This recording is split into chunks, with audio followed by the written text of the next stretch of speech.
fellow moms and anyone caring for or working with children and teens. This is our monthly panel hosted by Workshop for Moms. Once a month, we bring you speakers and experts covering one topic of interest to our community and in the roundtable format, so to speak. We're all here supporting the important work you do to raise your kids. I'm Michelle, your moderator for today's show. Our topic today is the ABCs of raising kidpreneurs. We're going to go deep into the entrepreneur world as we are all entrepreneurs as well. Welcome to Mama Genius Hub podcast, where we support moms with big dreams from entrepreneurship to personal aspirations. I'm your host, Michelle Kaiser, and I'm here to help you unlock your potential in all areas of life. Join us as we explore strategies for thriving in motherhood while pursuing the dreams, the key to actually unlocking your genius. Subscribe now and embark on a journey to realize your fullest potential. Now, I'm happy to have our women on our panel. They're able to share their challenges, insights, and the best tips with you. I'll introduce you. Please say hi so our listeners can identify your voice.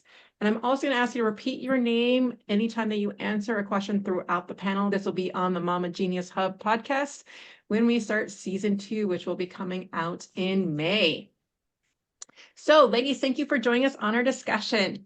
How do we enable kids to find their deep down passions? Be self-directed without you giving a lot of direction or commentary. So this is what we're going to be discussing. And first, let's go ahead and introduce Josie Laporta Freeborn. Sorry about that. Josie specializes in coaching mom entrepreneurs, nurturing the sales confidence, breaking through those limiting beliefs, and helping them discover their unique superpower. Her integrative approach in business and wellness draws her from certification as a reflexology and holistic healthcare practitioner. Welcome, Josie. Thank you so much. I'm so glad to be here. It's exciting to talk about entrepreneurship with children. I'm so happy to have you here. And our next panelist is Margie Haddad. She's a global public relations expert and award-winning TV producer and proud mother of 3. She speaks worldwide on how to master parenting, succeed in career, and thrive in life using public relations strategies and your own professional superpowers. She's the author of the international best #1 seller, The Power of PR Parenting, How to Raise Confident, Resilient, and Successful Children Using Public Relations Strategies. Welcome, Margie.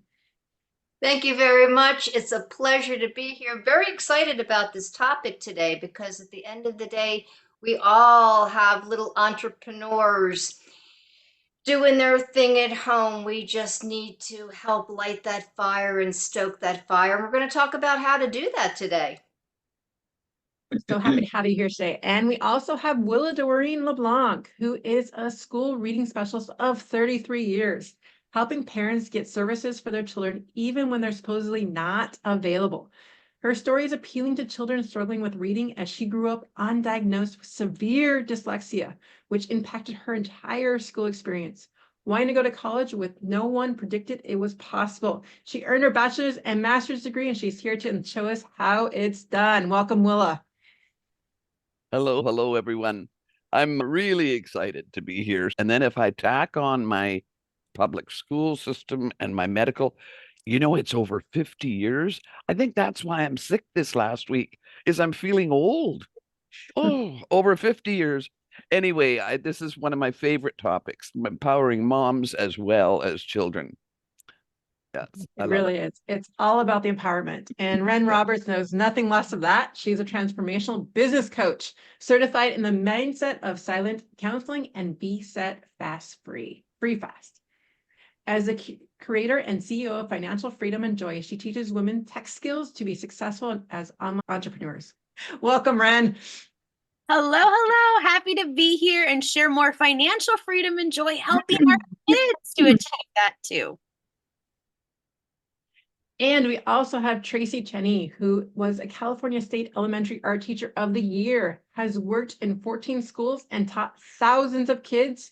Tracy has seen the importance of creating thinking to child development and success. She reminds all the parents of preschoolers aged 2 to 5. The most important way to prepare for kindergarten is miles of scribbling and coloring. Don't take those crayons away. Not hours of spending time on the screens. Welcome, Tracy. Thank you, Michelle. So glad to be here. And having worked with lots and lots of kids, I want to make sure that our kids aren't getting short-circuited with a lot of screen time. So want to make sure that our kids are actually being kids and finding their passion.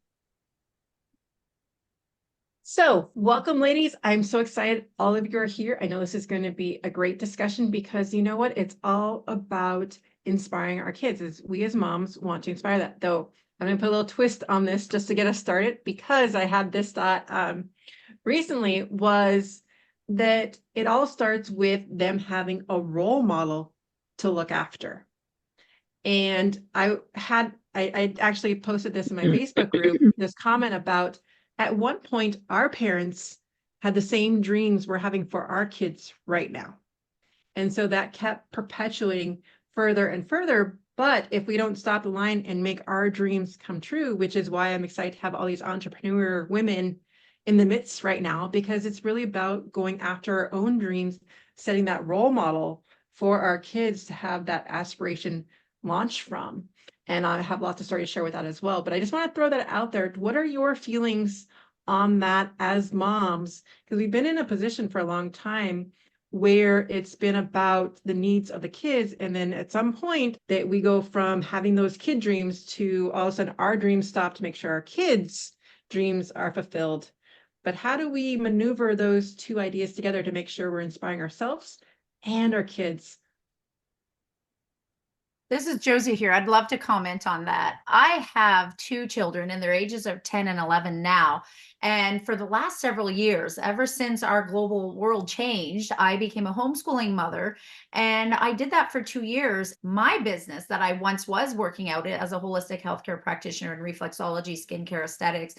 And how do I translate that to working online? Well, becoming the homeschooling mother, I was balancing both as best as we can do balance, because there never is any balance. But my children were able to witness that struggle, but they were able to become more resilient because they saw that mom wasn't perfect. Mom didn't have it all together. Mom was still figuring it out too. And so they had much more ability because they realized it wasn't just them. And for me to be vulnerable with them and even some days show up with tears saying, you know what, I'm shifting my business. In fact, I'm really growing a new business now because I've had to. And there are struggles, but they were still inspired and excited, where I used to feel really guilty about it and I used to feel bad. But they were actually inspired to create their own slime making business and to create their own lemonade stands when they were 7 and 8 years old. And now it's translated to them watching me do what I'm doing now. And they're excited to say, hey, mom, this is what I want to do. I have this idea now or that idea. And I used to think it was bad that they watched me do my business because I wasn't present with them.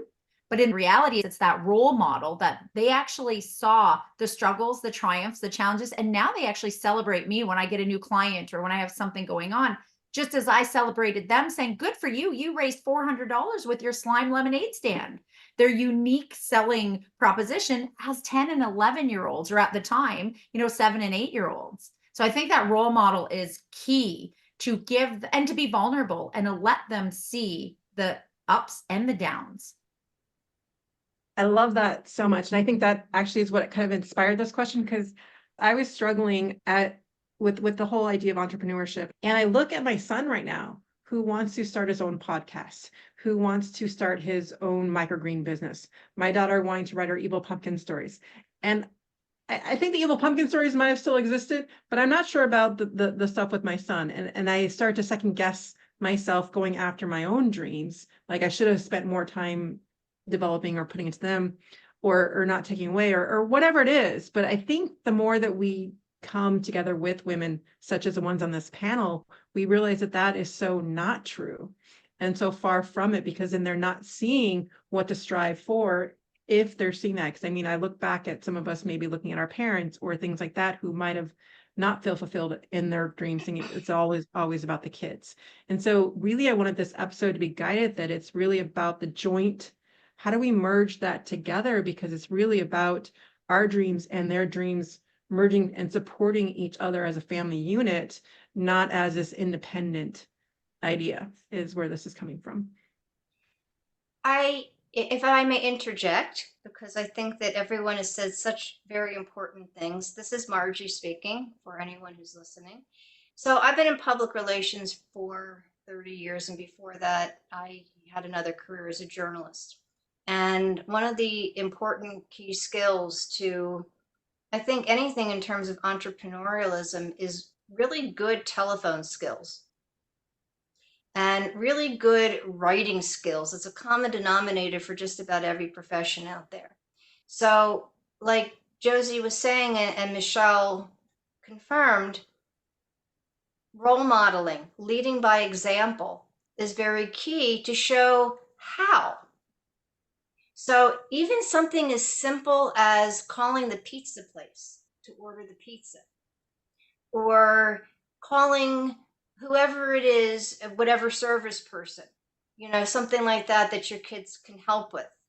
My little one, I have 3 children. They're all grown, 27, 24, and 19.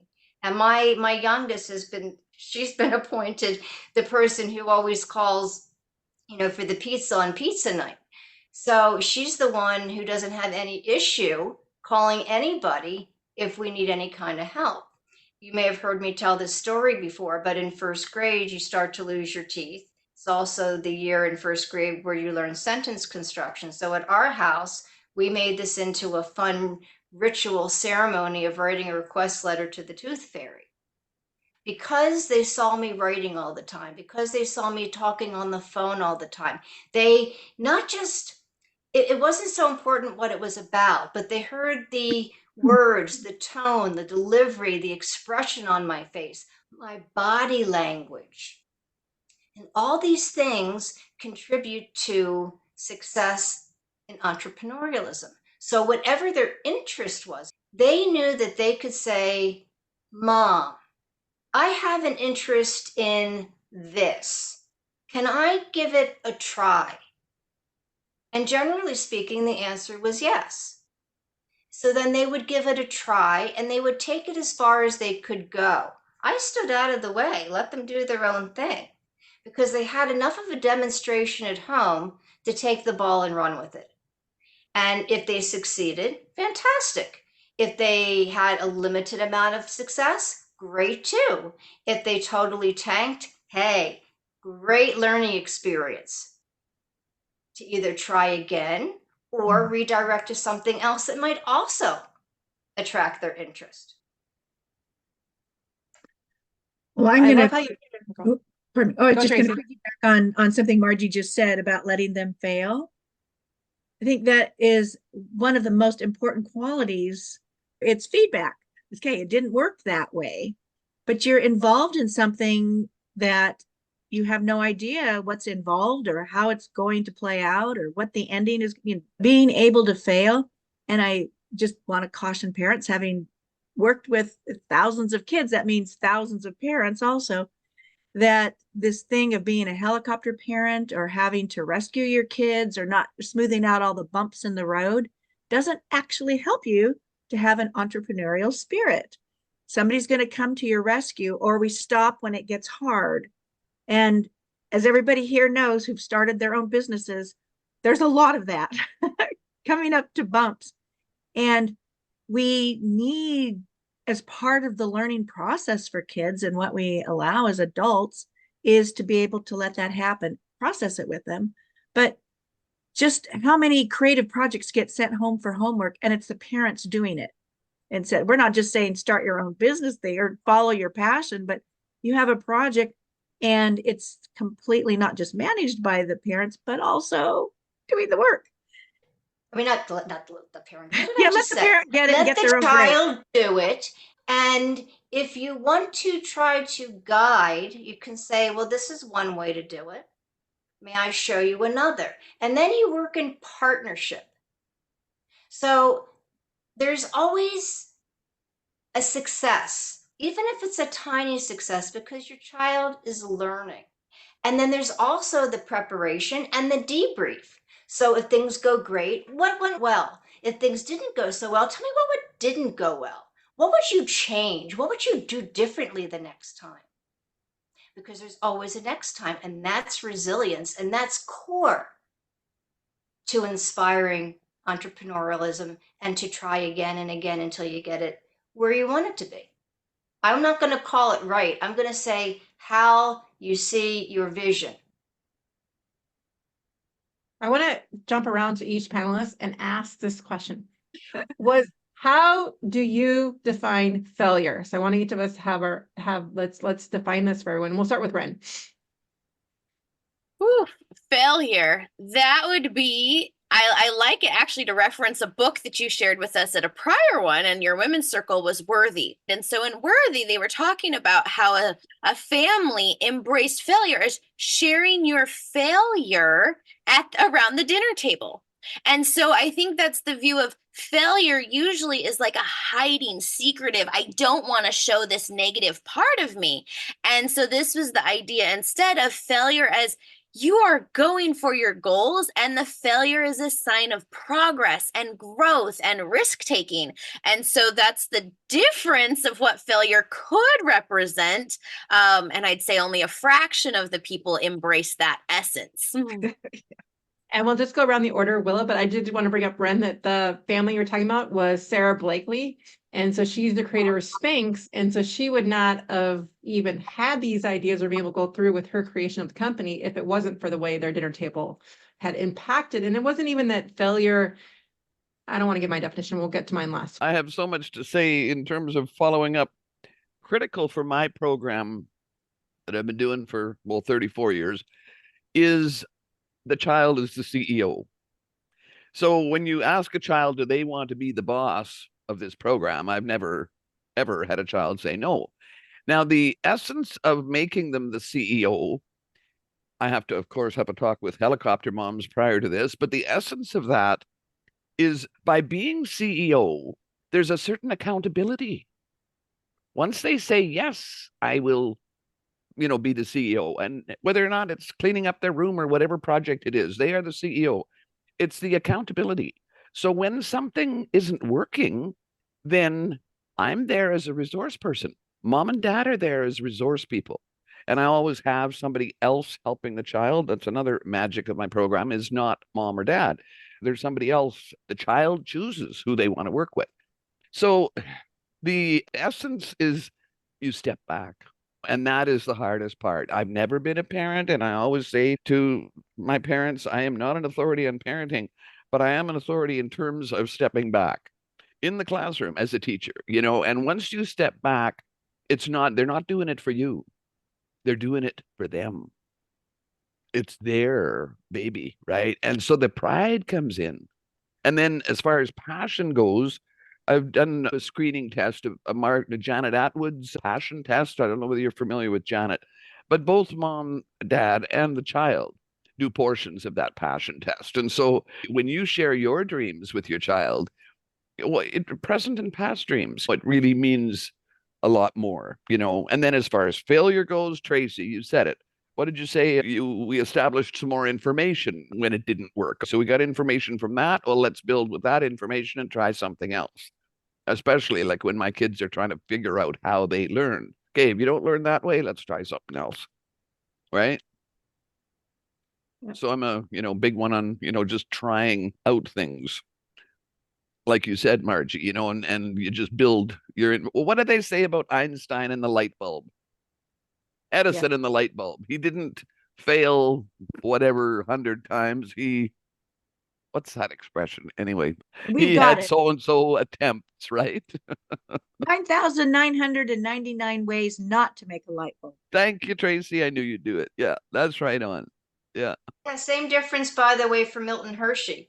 He had a series of hiccups and potholes. And then finally, the Hershey bar. Woohoo! The Hershey bar. Margie, what is your definition of failure?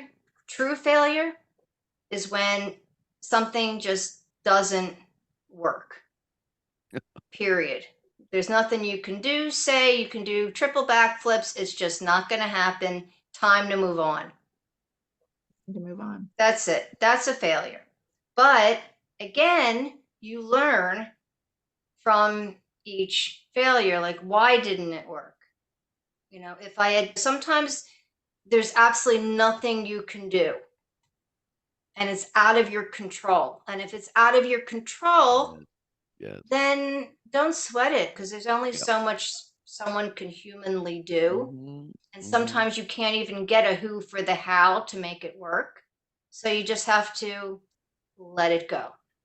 We'll send it over to you, Josie.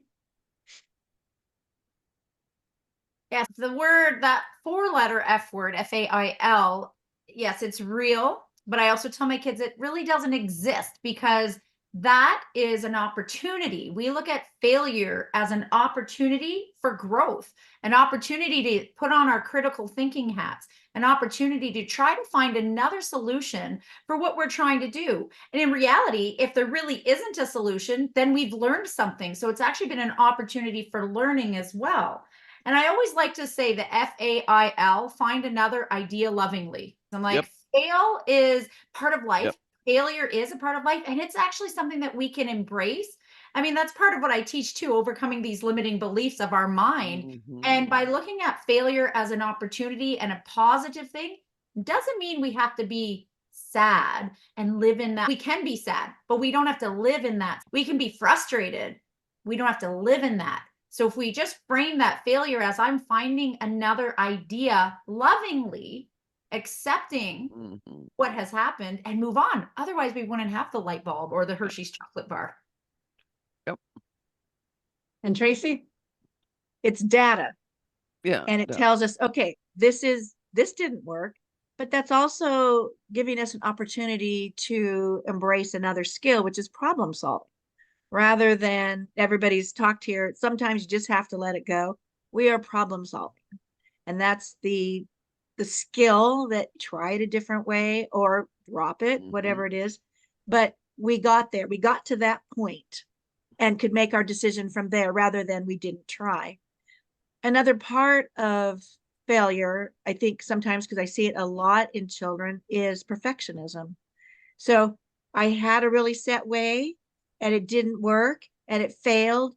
And I'm sitting here doing nothing because I'm so stuck on perfection. It had to be this way.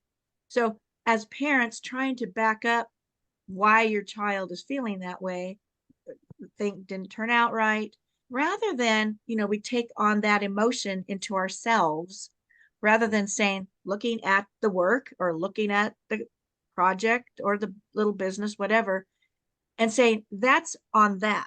We're going to look at that piece and what didn't work, rather than I take on all this emotional baggage and Mhm. that impacts me. And especially with girls, I will tell you, and on into adulthood, how that impacts them inside, that I had a failure. I couldn't fit. I'm not good. And Ran, you mentioned the book that Michelle had at the Women's Circle, Worthy. God, it is so wrapped up in this. So we really need to look at failure and teach our kids a different way of looking at it, and our girls, so they don't internalize that and then don't try things the next time. I love that Can I, so much. may I add an extra point on that, and then I'll let you go, Michelle? My kids watched my hiccups. And because of that, they knew what direction not to go so that they could choose a direction that actually worked. Quick example, cooking skills. Not my department. Totally not my department. But all three of my kids are fantastic. So whereas my husband used to do the cooking, now the baton has been passed to the next generation, and I'm still enjoying. Well, what I was going to say was, I feel when I was talking to my kids, the failure, the only part that makes a failure is if you don't figure out what you can learn from it. And I think that's where we get stuck. As long as you can get something and moving forward from it, there really isn't a failure. And even this morning, it was kind of funny because Lily and I were sitting there and her birthday is coming up. And I was like, oh, I haven't done a birthday invitation yet. So we're sitting there making a birthday invitation. She looks down the clock. She's like, Mommy, it's 8:09. I'm like, yeah, I know. We have 20 minutes till the bus. She's like, my appointment. She had a virtual therapy appointment that morning. And I was like, oh my God, I completely forgot. I've never forgotten one of her appointments before. And all of a sudden I went into a tailspin about it, and like just like I all the pressure of trying to keep everything straight, and my little 7-year-old's like, Mommy, it's okay. We all make mistakes. And I think she put things in perspective for me in terms of that they're learning, they really are taking it. She's like, and so she sat there with this grin on her face as she decides that the question of the day, she's like, how do you turn around when your days, I can't quite remember how she worded it, but it was along the lines of how do you get out of the fact that you made a mistake and you need to move forward? But she worded it so much cuter as a 7-year-old. And she just looked at me, she goes, I'm going to make you, Mommy. I'm going to make you talk about it. And so what I want to point out is one of the things, I was listening to Atlas of the Heart by Brene Brown, and she reminded us that we keep thinking that we're thinking beings with emotions. And she said, stop right there. The truth is we're emotional beings who sometimes think. Yeah. And when we acknowledge that and realize that we have to just go through the motions and get them out, then we can do something about it. But it really is key that we aren't these thinking beings that we think we can't ignore the emotions. And so it's when we swallow down and we don't get, so it's such a beautiful example of her showing me this morning of going through the emotion and moving past it, but then coming to the realization afterwards, which is, Tracy posed this question, says, we have to ask this question. Attention mompreneurs. Do you feel like you're constantly juggling the responsibilities without a moment to yourself? It's time to pause and reflect with our Mama Genius quiz. Tailored for busy mamas like you, this quiz will help you identify what's blocking your path and inspire you to harness your unique strengths. Transform how you manage life and business, find your rhythm, and ignite your joy. Visit mamageniushub.com today to discover your Mama Genius. Again, that's mamageniushub.com. Well, I was thinking it would be really great to hear a time when your child was in a very entrepreneurial mode and doing something, and you stepped back and let whatever happen happen. And, there a lesson learned from it, but I think there's just so much joy when we see, the kids taking initiative to do something that's internal rather than it coming from the adults. It's not our goal, it's not our commentary, and can we step back and not say things and offer a whole lot of suggestions and make it our project, but keeping it in the kids' hands. So that was the question. Oh, can I jump in on this one? This is You can.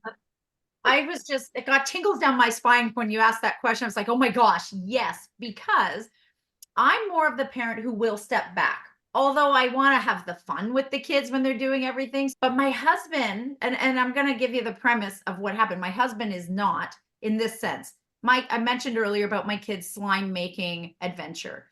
They really love slime. They learned how to make slime. They bought slime. They went to the point of using their own money to buy slime from 4 different suppliers so that they can feel it, smell it, see how it's packaged, how it comes, what it comes with, before we actually made a whole load of slime.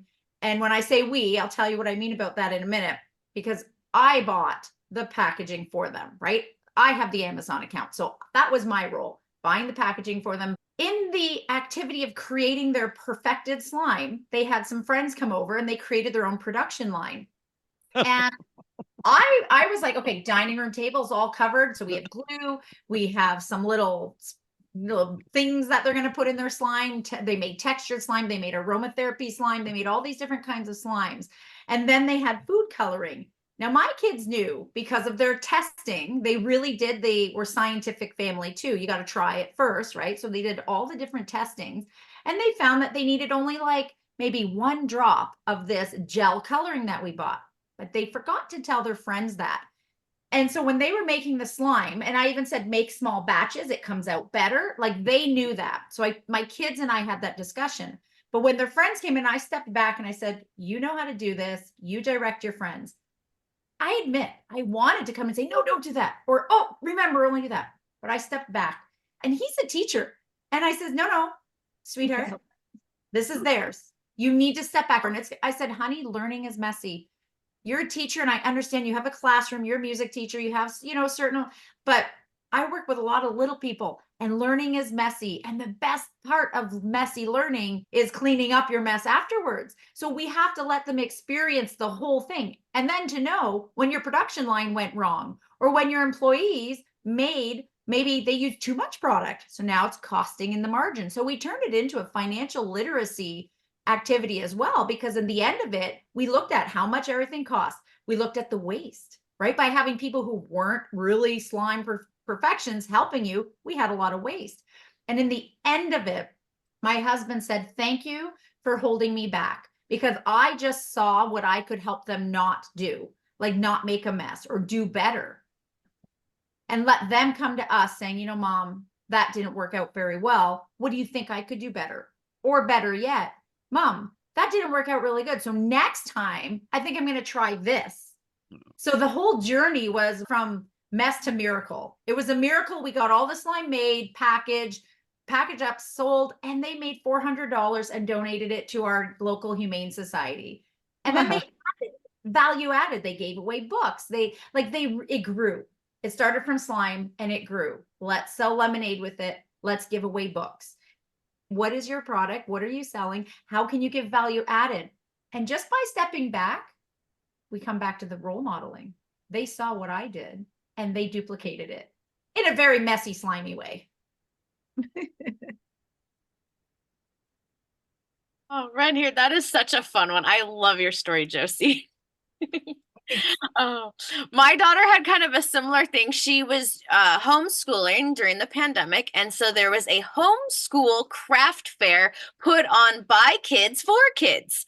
And so it was like a perfect shopping gift time. And so I just really let her go to town on what she wanted. And so that was definitely hard to not offer advice on those things.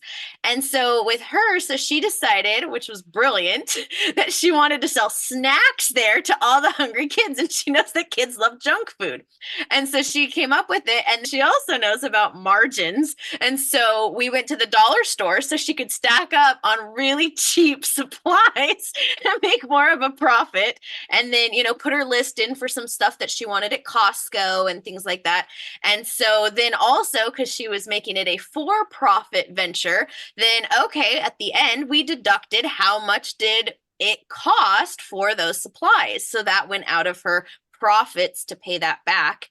And so she learned things. And then there were certain things I remember it was going to be rainy. And I was like, maybe we should modify for the rain. No, I don't care. Okay, well, then there was some modifications. So anyway, she ended up abandoning a lot of her booth and I helped manage it. And then she'd come along when there was a sale. And it was just a fun kid thing, though. I think the fun part also was to see yeah, she didn't have the showy booth. I let her do it herself. And then you see the other parents that, some of them are craft moms and it's here's their amazing craft booth and their kid is selling that mom's items. So it was just this fun dance all over. And you could, tell the kid made art. My daughter even made some of her own crafts to sell and things like that. And it was just a wonderful experience. So I think part of it is just letting her be a kid. And the fun part is that she got her first sale was from a $2 bill, which is pretty rare. Well, while we're talking about homeschooling stories, Josie, that slime. Have you ever been accused of having slimy kids? Funny enough, yes, but in a positive way. Or being a slimy mother? Anyway, I love it.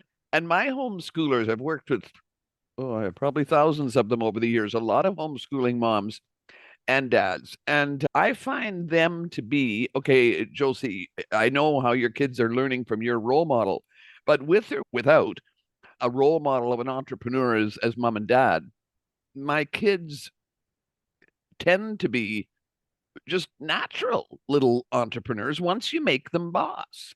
And my homeschooling parents seem to realize that. I don't find the helicopter mom mentality as much in my homeschooling parents because my kids have trained me. They've had just about 50 years to train me. They've trained me well, all the kids I've seen. My parents have trained me well. Well, similarly, kids that are homeschooled train their parents quite well. Correct me if I'm wrong, Margie. But they, I don't know. I think making them the CEO is the critical, and stepping back. My mom used to say to me, there's no such thing as failure as long as you've done your best. And I carried that all the way through my coaching. You name it, I've coached it when I was in the system. My volleyball team, my floor hockey team. Never mind what's on the board. Now, mind what's on the scoreboard at the end of the game. If you have all done your best as a team, we're winners. You're always a winner if you're doing your best. But as you say, Margie and Tracy both alluded to it, you have to finally say, okay, this didn't work. Let's use that information to go this way. The child refers to us as resource people, right? But yeah, I love my homeschoolers. Well, I'll tell a little story on grandkids. We were traveling around the Western United States in an RV and at campgrounds. And what do they want all the time is snacks, snacks, snacks, even though we buy them.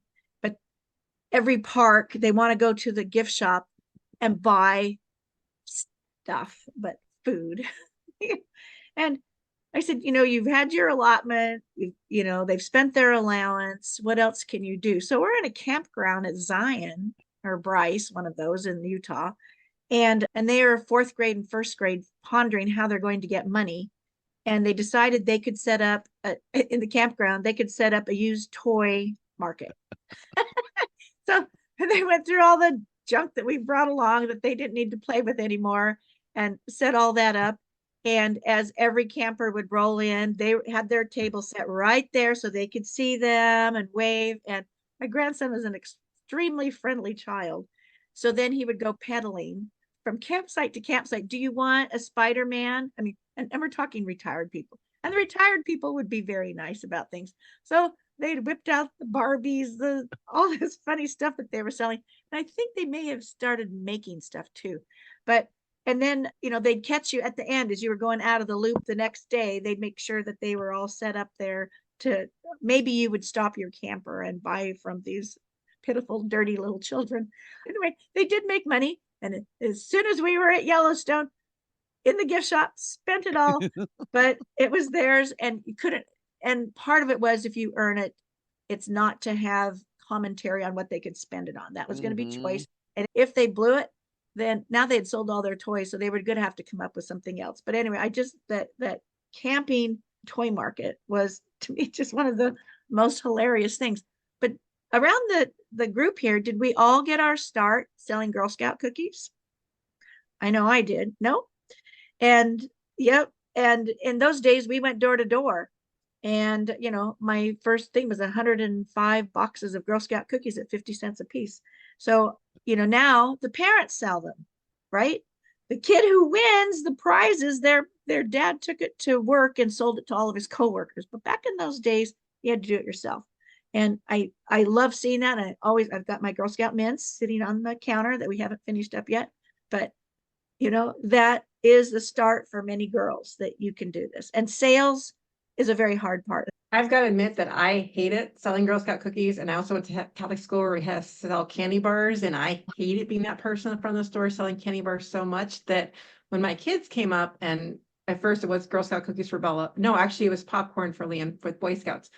He took to it like, I don't know. He is just like a master salesman, and he got some of the older scouts to help him or something. And at first grade, he was out selling $1,200 worth of popcorn by himself in front of Pick and Saves. And so he inspired the girls that last year, 3 of them selling together sold $7,000 worth of popcorn by themselves, just in front of Pick and Saves. They didn't even really ask relatives or family or anyone, just time slots set aside at Pick and Save. And I'm inspired by them because I still don't like that cold salesy call. I love talking to people about what I want to sell, but not that type of thing, but they're so inspired by it. So my story with my son is that there was a kids actually entrepreneur VIP package that I had bought 2 summers ago. So I just had different videos on it. And I had this big idea in my head that after school, because he gets home an hour before the girls from middle school, we'd spend that time doing whatever he wanted. And at first it was this book Tony, I can't think of his name right now, but we were doing this book. And it was so difficult for me to even understand that, like, I had to comprehend it, then explain it to him. And I was just kind of getting, I'm like, are you done yet? And we keep doing it like day after day. And finally he said, okay, well, let's check out the VIP videos from there. He finds one video on how to do microgreens and how to make it into a business from this. He just watched the one video, 45-minute video. Next thing you know, he's getting books from the library. He's wanting to grow things in his room. And so off and on for the last 2 years now, we keep buying him growing things. And so he goes off and on with whether he wants to grow or not.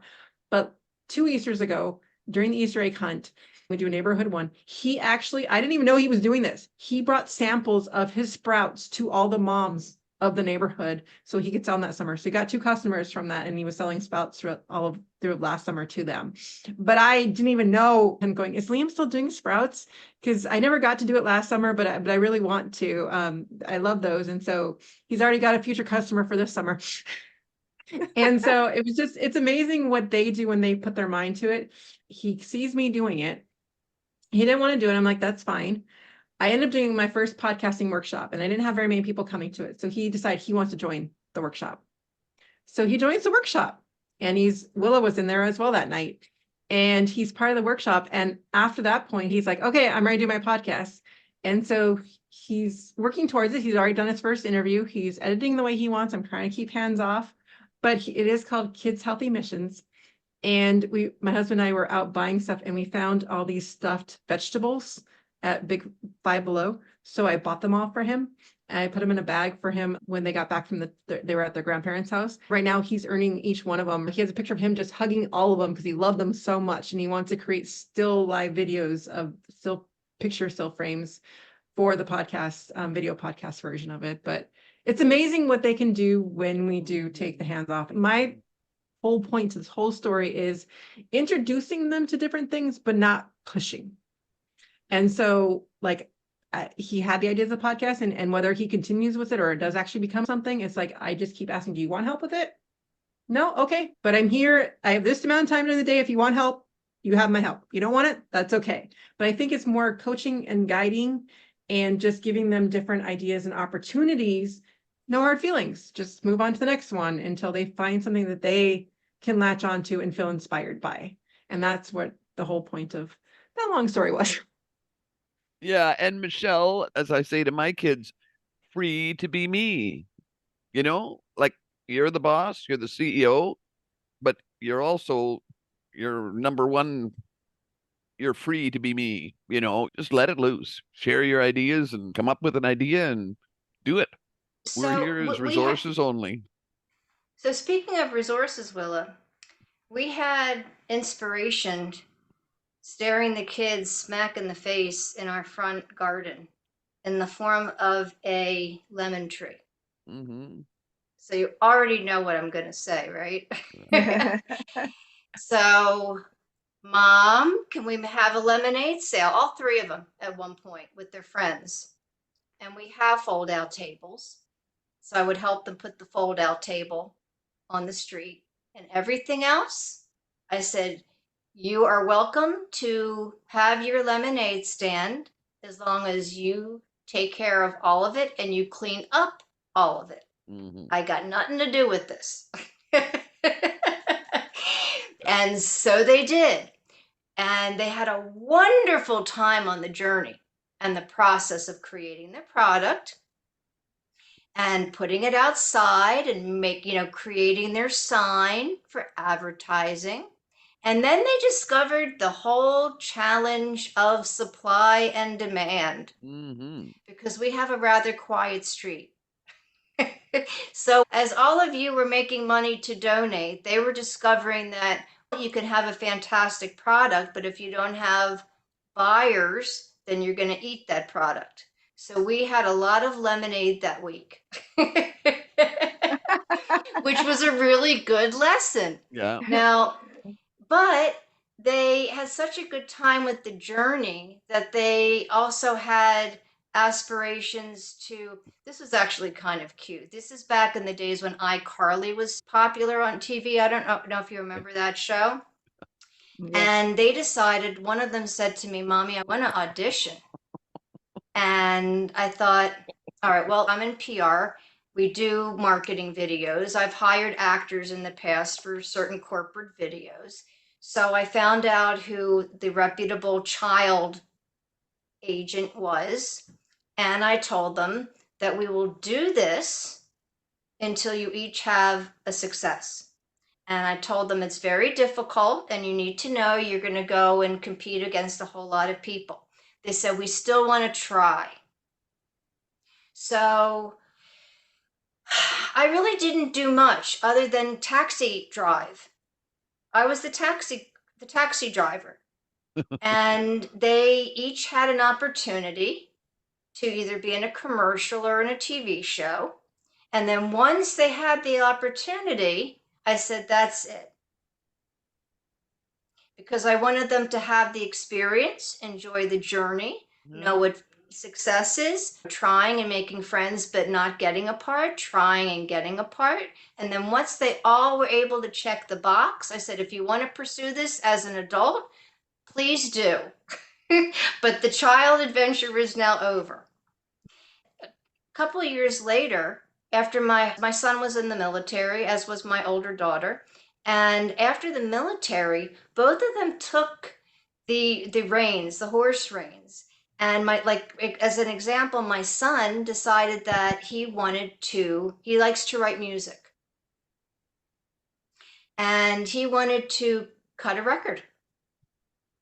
And so he did. And there were a lot of naysayers along and he said, I don't care if I don't have support. This is something that he wanted to do. I stayed out of the way. I said, do your thing, whatever you think. If you need me for anything in terms of negotiation, if you want me to look at a contract, if you want my opinion on any part of this process, just let me know. But aside from that, I stayed out of it. He wrote the lyrics, he wrote the music, he sang, and it was studio produced. And eventually it went on to YouTube and did very nicely. All on his own. This is before going to university, but this was something that he felt passionate about. And what I loved about it was that he was pursuing a dream. And I was sure as heck not going to get in the way of that dream, no matter what happened. What an amazing journey. And all because he believed in himself enough to try no matter what. And that I thought was really, really cool. Yeah. And my older daughter, she decided that she wanted to go to medical school. She figured it out all on her own. And again, it was a very long journey, but she got into one of the top schools in the world. And by the way, she's now finishing up her second year. So that all worked out well too. But her entire journey was created by herself. So entrepreneurialism can take all sorts of forms. The idea is that our children have a vision and that they have the confidence to pursue that vision, no matter what the hiccups, no matter what the detours, no matter what the challenges are, that they believe in themselves enough and have the resilience to go the distance. And those are skills. Yeah, they're life skills. So we are running out of time. So I just want to go around and have everyone give their final takeaways on anything that they feel could entrepreneurial, anything that stands out to them. Just give your quick final takeaway or tip, call to action for each mom out there listening. We'll start with you, Josie, and just go around. My tip is to embrace the opportunity and not be scared of that entrepreneurial desire in your child. Because as a parent, oftentimes we look at that. How can I do it for them? Oh my gosh, it's going to be work for me now. My kid wants to do that. What do I have to do? We need to allow our children to experience failure, as we spoke earlier about, and success, and the journey doing it. And so my advice is to embrace the opportunity that your child does want to try something. Encourage them maybe to do something that they're maybe more interested in, or if it's something that's brand new to them, help them do some research for it, but don't run away from it and don't tell them no, and don't feel like you have that responsibility, because you don't. Encourage them and step back and watch what they're capable of, because these children surprise us all with their abilities. Can I go next, Michelle? Because I have to run. I don't even have anything to say other than, Josie, dear, what was your little lingo for failure? Finding what? Alternative, what was it? Oh, find another idea lovingly. Thank you. I have to run to a client. It's been great. Thank you. Nice to see you, Willa.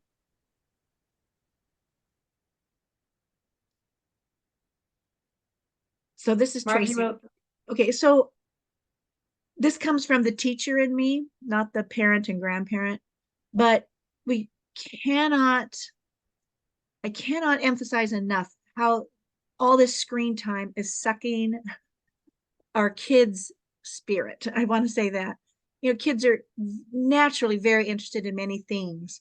And the problem with being with all this screen time in their free time is, are they even getting to think and be themselves? And maybe they see something that somebody's doing on TikTok and want to do that, but is that their own thinking? Is that within themselves what they want to be developing and trying and doing? So we need to make sure that our kids are having some think time and some daydream time, and they're going to try lots of things. And it, not to feel like as a parent, my kid's going from one thing to the next, because partly that is how screens are educating them in little teeny bits. So to have this kind of experience that we've been discussing takes time, and kids need time. And that means time to be themselves and go out and play. Isn't that how we grew up? You know, going out and playing. And that's what, to me, is a critical missing piece with a lot of children, very small children. So kids exist in creative thinking, in magical thinking. And so let's make sure that that's not being robbed from them, and that they can grow into that, because that's really where our children are.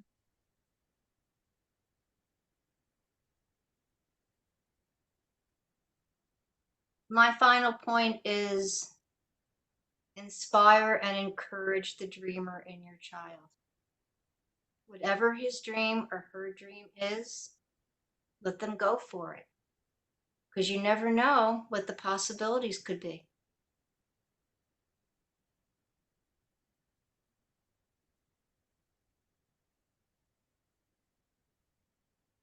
And my final takeaway, this is Ren Roberts, is I like the idea of when we ask our children, what do you want to be when you grow up? Usually people are looking for a job description, and that's not truly a beingness. And so it's looking at these qualities that we're raising. And so, like, as my daughter loves makeup, or she got her Red Cross babysitter training. And so those little things are looking at, and I'm like, so you are now a business owner with your babysitting degree, rather than I'm looking for a job babysitting. And so it's just that mentality switch, same actions, same principles.